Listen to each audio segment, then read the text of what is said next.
اور مجنون کی طرف سے ولی کا احرام باندھنا، اس کا کیا حکم ہے؟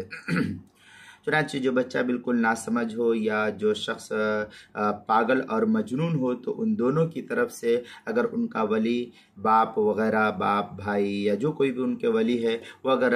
احرام باندھ لے اور پھر ان دونوں سے ارکان ادا کرائیں تو ان کی طرف سے نفل حج ادا ہو جائے گا اور ولی کو بھی اس صورت میں ثواب ملے گا، یہی اللہ کی ذات سے امید ہے۔ چنانچہ غنیۃ الناسک میں والثانی علی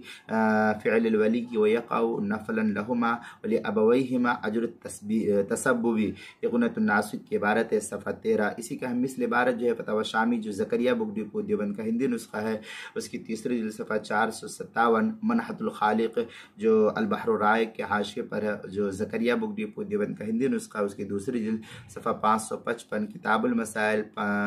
تیسری جلد صفحہ 81، عنوان ہے ناسمجھ بچہ اور مجنون کی طرف سے ولی کا احرام باندھنا۔